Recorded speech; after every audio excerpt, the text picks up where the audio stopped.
Салам алейкум, хурматле милләттәштәр, хаума дуттар, здравствуйте, уважаемые подписчики моего канала. Ну что же, 4 ноября в Уфе действительно прошел русский марш, он же крестный ход.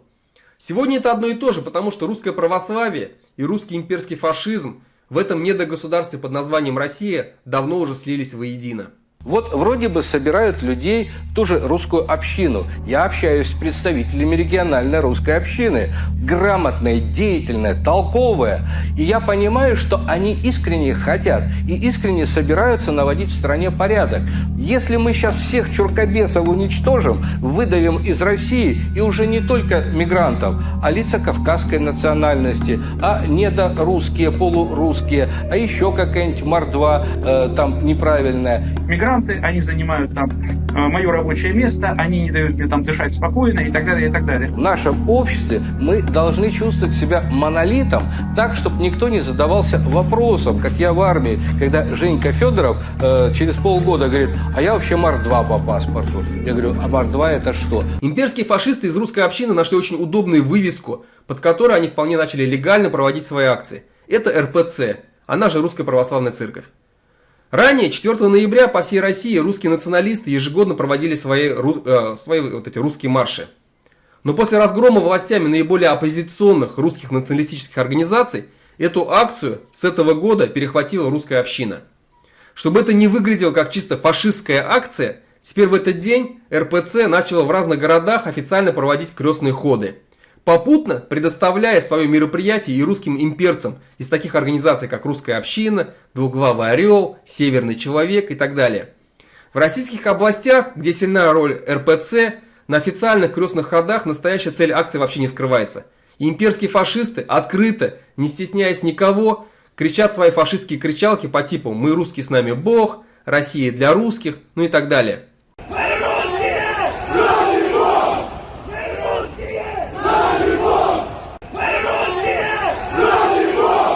В Уфе в первый и последний раз русский марш проводился в 2013 году.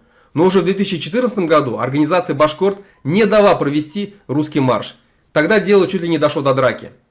Поняв, что такие мероприятия не вызывают у местных башкир энтузиазма, и дело может закончиться банальным избиением русских, власти республики русский марш больше не разрешали. С тех пор прошло 10 лет, и организаторы того русского марша в Уфе поняли, как можно легализовать свои действия. Нужно просто влиться в русскую общину, что они и сделали. Сегодня башкирский филиал русской общины возглавил один из организаторов русского марша 2013 года Константин Кузнецов. В этом году в разных городах России под вывеской крестного хода фашисты из русской общины провели свои русские марши. Много в каких городах. Наиболее сильно крестный ход прошел, он же русский марш, прошел в Нижнем Новгороде. Там на акцию пришло больше 2000 человек.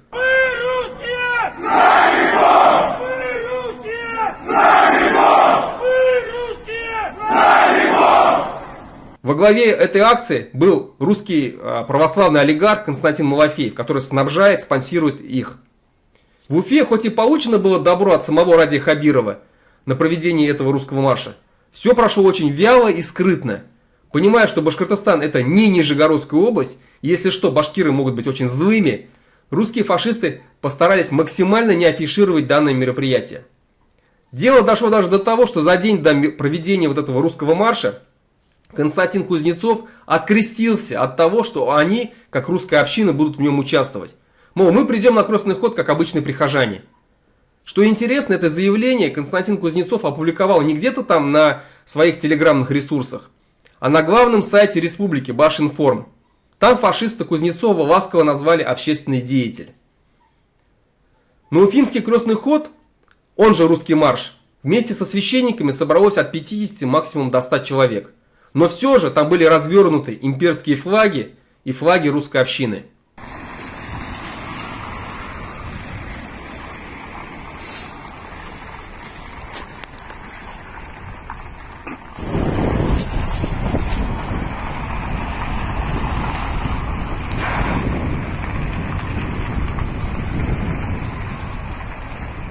Уфимская епархия, когда опубликовала у себя отчет о проведении крестного хода, не выставила ни одной фотографии, где бы присутствовали флаги русской общины.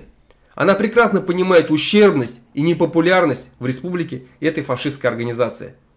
Но самое смешное то, что и сама русская община в Уфе на своем официальном телеграм-канале опубликовала отчет о прошедшем крестном ходе, он же русский марш, только на следующий день, когда уже об этом написали все СМИ.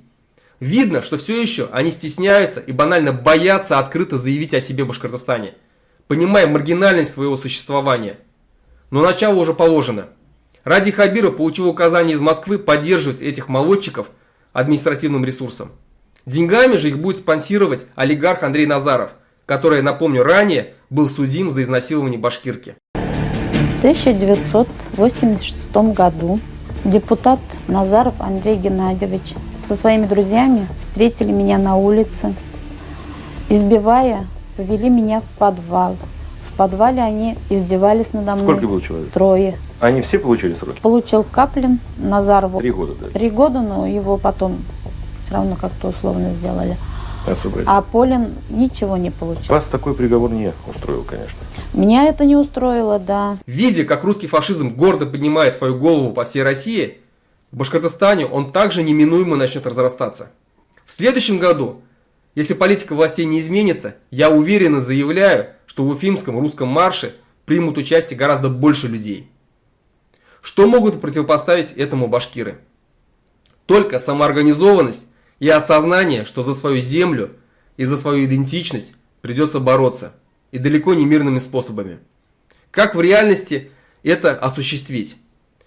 Я считаю, что в каждом ауле, в каждой башкирской деревне должна быть создана какая-то группа людей из башкир, мужчин, крепкого телосложения, которые обладают морально-этическими качествами, ведут трезвый образ жизни, спортивный образ жизни, которые пользуются авторитетом среди местного населения. У этой группы людей должен быть избран лидер, который будет взаимодействовать с такими же лидерами из других соседних деревень, чтобы в случае чего прийти вовремя на помощь.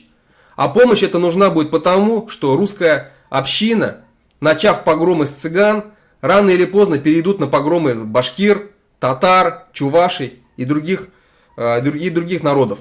Рано или поздно они начнут это делать. Так вот такие группы должны быть созданы. У этих групп желательно должно быть оружие, желательно легальное.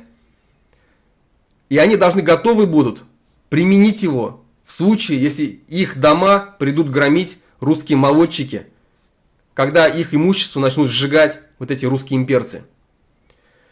Эти старшие должны взаимодействовать, как я сказал, с другими старшими из других деревень этого района. В последующем старшие этих деревень, собравшись где-нибудь вместе, желательно тайно, чтобы об этом не знала полиция, должны выбрать своего лидера по району. Этот лидер по району должен взаимодействовать с такими же лидерами по району, из других районов, соответственно. Так будет создана башкирская сеть из людей, которые будут готовы в случае чего отстаивать свою жизнь, жизнь своих детей, своих жен, свое имущество от тех русских фашистов, которые рано или поздно придут громить башкир. Только организованно, только совместно башкиры смогут отстоять свою республику, свой народ, свое имущество, свои семьи. На этом все. Хау было, хурматли милләттәшләр. До скорых встреч.